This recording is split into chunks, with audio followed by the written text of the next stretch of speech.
ഒരു മനുഷ്യൻ എത്ര ദിവസമാണ് ഉറങ്ങാതെ ഇരിക്കാൻ കഴിയുന്നത്? ഒരു രാത്രി ഉറങ്ങാതെ ഇരുന്നാൽ തന്നെ തലയുടെ ഭാരം വർദ്ധിക്കുന്നതായി തോന്നുകയും ഏകാഗ്രത കുറയുകയും മാനസികാവസ്ഥ തകിടം മറിയുന്നതായും തോന്നാറുണ്ട്. പക്ഷേ 2 ദിവസം അല്ലെങ്കിൽ 5 ദിവസം പോട്ടെ 10 ദിവസം ഉറങ്ങാതെ ഇരുന്നാൽ നിങ്ങളുടെ തലച്ചോർ അതിനെ എങ്ങനെ കൈകാര്യം ചെയ്യും? ശാസ്ത്രജ്ഞർ ഇതിന് ഉത്തരമറിയാൻ മനുഷ്യരെ തന്നെ പരീക്ഷണത്തിന് ഉപയോഗിച്ചു. പണ്ടുകാലത്ത് നടത്തിയിരുന്ന ചില പരീക്ഷണങ്ങൾ അത്രയ്ക്കും അപകടകരമായിരുന്നു. ഇന്ന് വരെ കേൾക്കുമ്പോൾ തന്നെ ഭയം തോന്നാറുണ്ട്. 1964 ഒരു 17 വയസ്സുകാരൻ, ഒരു സാധാരണ വിദ്യാർത്ഥി, ലോക റെക്കോർഡിനായി ഉറക്കം ഉപേക്ഷിച്ചു. അവൻ 11 ദിവസം ഉറങ്ങാതെ നിന്നു. ആദ്യ ദിവസങ്ങളിൽ എല്ലാം സാധാരണമായിരുന്നു. എന്നാൽ കുറച്ച് ദിവസങ്ങൾക്ക് ശേഷം അവന്റെ തലച്ചോർ വ്യത്യസ്തമായി പ്രവർത്തിക്കാൻ തുടങ്ങി. അവൻ പതിയെ കാണാത്ത കാര്യങ്ങൾ കാണാൻ തുടങ്ങി. അവൻ സംസാരിക്കുമ്പോൾ അർത്ഥമില്ലാത്ത വാക്കുകൾ വന്നു. അവസാനം അവന് തൻ്റെ തന്നെ മനസ്സിനെ നിയന്ത്രിക്കാൻ കഴിയാതെ പോയി. ഇത് കേവലം ഒരു കഥ മാത്രമല്ല, ശാസ്ത്രീയമായി രേഖപ്പെടുത്തിയ ഒരു യാഥാർത്ഥ്യമാണ്. ഈ വീഡിയോയിൽ ഉറക്കമില്ലായ്മ മനുഷ്യന്റെ ശരീരത്തിനെയും മനസ്സിനെയും എങ്ങനെ തകർക്കുന്നു എന്ന് യഥാർത്ഥ പരീക്ഷണങ്ങളും തെളിവുകളും ഉപയോഗിച്ച് നിങ്ങൾ കാണും. അവസാനമെത്തുമ്പോൾ ഉറക്കമെന്നൊരു സാധാരണ കാര്യം നിങ്ങൾ ഒരിക്കലും ലഘുവായി കാണില്ല.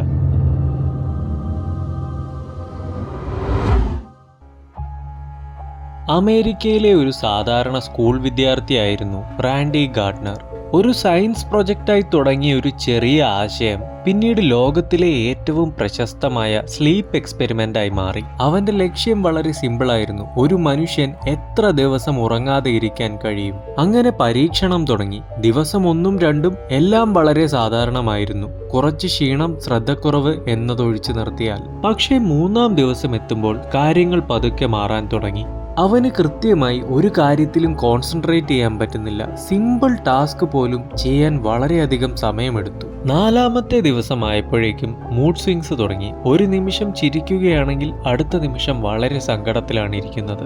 അവന്റെ കാഴ്ചപ്പാട് തന്നെ മാറി. ഒരു സൈൻ ബോർഡ് നോക്കുമ്പോൾ അതിലെ അക്ഷരങ്ങൾ പോലും ശരിയായി വായിക്കാൻ പറ്റുന്നില്ല. 6ാമത്തെ ദിവസം മുതൽ കാര്യങ്ങൾ കൂടുതൽ ഭയാനകമായി. റാൻഡി ഗാർഡ്നർ ഇല്ലാത്ത ആളുകളെ കാണാൻ തുടങ്ങി. ഉറക്കമില്ലായ്മ കൊടുമ്പിരി കൊണ്ടിരിക്കുമ്പോൾ താൻ വിശ്വപ്രസിദ്ധനായ ഒരു കായിക താരമാണെന്ന് പോലും അദ്ദേഹം വിശ്വസിച്ചു. ഇത് വെറും ഒരു ഇമാജിനേഷൻ മാത്രമല്ലായിരുന്നു. ഉറക്കമില്ലായ്മ കാരണം ബ്രെയിൻ സെൻസറി സിഗ്നൽ തെറ്റായി പ്രോസസ്സ് ചെയ്യാൻ തുടങ്ങിയത് മൂലമുണ്ടായതാണ്.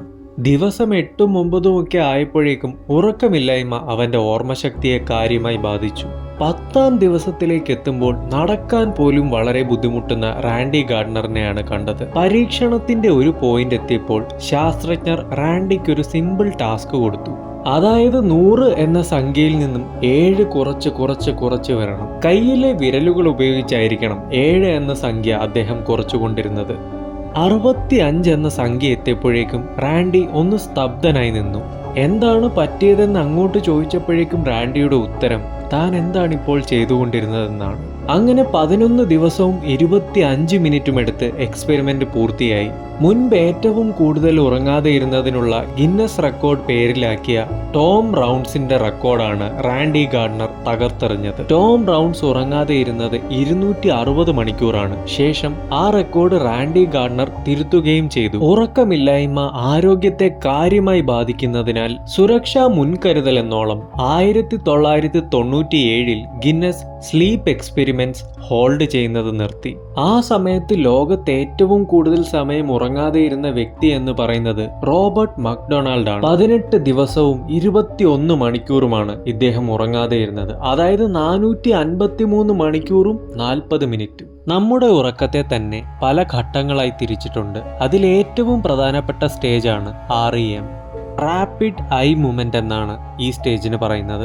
ഈ ഘട്ടത്തിൽ നമ്മളുടെ തലച്ചോർ ഓൾമോസ്റ്റ് ഫുള്ളി ആക്റ്റീവ് ആയിരിക്കും. അത് മാത്രമല്ല, സ്വപ്നങ്ങൾ കൂടുതലും കാണുന്നത് ഈ സ്റ്റേജിലാണ്. നമ്മുടെ ഇമോഷൻസ് പ്രോസസ്സ് ചെയ്യുന്നതും മെമ്മറി കൺസോളിഡേറ്റ് ചെയ്യുന്നതും ബ്രെയിൻ റിപ്പയർ ചെയ്യുന്നതും ഈ സ്റ്റേജിലാണ്. ഇവയ്ക്ക് പുറമെ ന്യൂറൽ കണക്ഷൻസ് ദൃഢമാക്കാൻ ഈ സ്റ്റേജ് വഹിക്കുന്ന പങ്ക് ചെറുതല്ല. ശാസ്ത്രജ്ഞർ REM സ്റ്റേജിനെ പറ്റി പഠിക്കുവാൻ എലികളിൽ പരീക്ഷണം നടത്തി. പരീക്ഷണം വളരെ സിമ്പിൾ ആയിരുന്നു, എന്നാൽ ക്രൂരവുമായിരുന്നു. അതെങ്ങനെയാണെന്ന് വെച്ചാൽ, എലികളെ ഉറങ്ങാൻ അനുവദിക്കുകയും അവ REM സ്റ്റേജിലേക്ക് എത്തുമ്പോൾ ഉടനെ എഴുന്നേൽപ്പിക്കുകയും ചെയ്യും.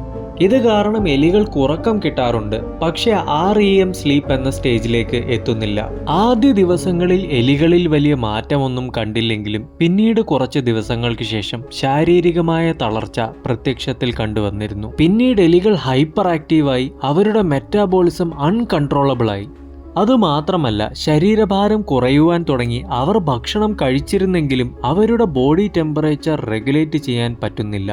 കൂടാതെ അവയുടെ രോഗപ്രതിരോധ ശേഷിയെ വരെ കാര്യമായി ബാധിച്ചു. ഏറ്റവും വലിയ ഷോക്കിംഗ് പാർട്ട് എന്താണെന്ന് വെച്ചാൽ അവരുടെ ബ്രെയിൻ കെമിസ്ട്രി കംപ്ലീറ്റ്ലി ചേഞ്ച് ആയി എന്നുള്ളതാണ്. സ്ട്രെസ് ഹോർമോൺസ് ശരീരത്തിൽ അളവിലുമധികം വർദ്ധിച്ചു വന്നു. നാഡീകോശങ്ങൾ തമ്മിലുള്ള ആശയവിനിമയം അവതാളത്തിലായി.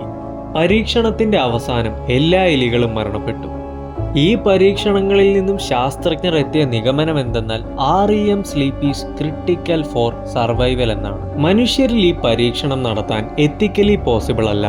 ഇൻഡയറക്റ്റ് സ്റ്റഡീസ് പറയുന്നത് മനുഷ്യരിൽ ഡിപ്രഷൻ, ആങ്സൈറ്റി, മെമ്മറി ലോസ് ഒക്കെ ഒരു പരിധി വരെ ഉണ്ടാവാൻ കാരണം REM സ്ലീപ്പ് കുറയുന്നത് മൂലമാണ്. ചുരുക്കി പറഞ്ഞാൽ നിങ്ങൾ കേവലം കണ്ണടച്ച് കിടന്നാൽ മാത്രം പോരാ, REM സ്റ്റേജിലേക്ക് എത്തിയാൽ മാത്രമേ ഉറക്കം പൂർണ്ണമാവൂ. ഒരു മനുഷ്യൻ ഭക്ഷണമില്ലാതെ ചില ദിവസങ്ങൾ ജീവിക്കും, വെള്ളമില്ലാതെ കുറച്ച് ദിവസങ്ങൾ കൂടി ജീവിക്കും. എന്നാൽ ഉറക്കമില്ലാതെ എന്നൊരു ചോദ്യം ഇനി ഉണ്ടാകരുത്. നമ്മൾ കണ്ടതൊരു സിമ്പിൾ ആൻസർ അല്ല, ഇതൊരു വാണിംഗ് ആണ്. 11 ദിവസം ഉറങ്ങാതെ നിന്ന ഒരു വിദ്യാർത്ഥി, REM സ്ലീപ്പ് ഇല്ലാതെ മരിച്ച പരീക്ഷണ മൃഗങ്ങൾ, ഉറങ്ങാൻ കഴിയാതെ പതിയെ തകരുന്ന മനുഷ്യർ, ഇവരെല്ലാം ഒരേ കാര്യം പറയുന്നു. ഉറക്കം നിങ്ങളുടെ ശരീരത്തിന് മാത്രമല്ല വിശ്രമം കൊടുക്കുന്നത്, നിങ്ങളുടെ തലച്ചോറിനെ കൂടെയാണ് റിപ്പയർ ചെയ്യുന്നത്. ഇനിയൊരു ഡേറ്റ കൂടി പറഞ്ഞിട്ട് ഈ വീഡിയോ അവസാനിപ്പിക്കാം. രാത്രി വളരെ വൈകി ഉറങ്ങുന്നവരിൽ വിഷാദ രോഗം വരാനുള്ള റിസ്ക് 20%. അതായത് നിർബന്ധമായും ഇവർക്ക് വരണമെന്നല്ല, മറ്റുള്ളവരെ താരതമ്യം ചെയ്യുമ്പോൾ റിസ്ക് ഫാക്ടർ ഉണ്ടെന്നർത്ഥം.